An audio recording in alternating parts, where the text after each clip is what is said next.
Well, I think regional Australia and certainly Northern Rivers was an obvious choice for us when we first set out to start Stone and Wood. A village brewery was in our mind as an idea, a place which actively embraces and develops and gives back to its communities. And, when you think about some of the businesses in the big cities, perhaps they focus too much on shareholders and profits. But for us, it was really important that we found a way to use our business as a force for good and give back and add value to all the different types of communities, whether they be our employees, our suppliers, the local community behind us, so on and so forth. So really it was just a perfect fit. Northern Rivers of New South Wales, a really fertile ground for us to start our journey. Some of the things we do from an environmental perspective is solar power.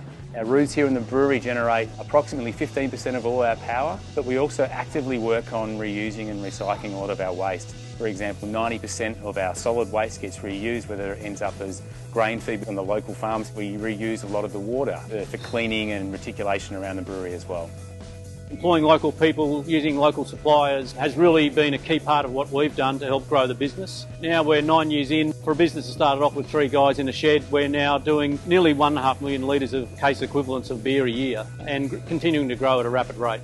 The key thing that attracted us here was the local community. Obviously the location in its proximity to larger population meant there's an open market at the doorstep for us, and obviously a huge tourism market here in the Northern Rivers where we have a huge number of visitors every weekend introducing themselves to our beer. So that helps us build our volume and our momentum in the marketplace. The key thing about operating in a region is that a lot of your suppliers in that region are quite small businesses themselves. So when you start out on the journey with them, you tend to work together to build both businesses, which is a fantastic feature of being in a region. The great thing about the Northern Rivers, in particular Byron Bay, is that there's a great awareness and understanding of what Byron Bay is and what it stands for. And you talk to people from all around the world who have been here or heard about it, it represents a certain thing in people's minds. So that, in a way, is forging a way for us to create a brand that's linked to those awarenesses and knowledge of what Byron Bay stands for.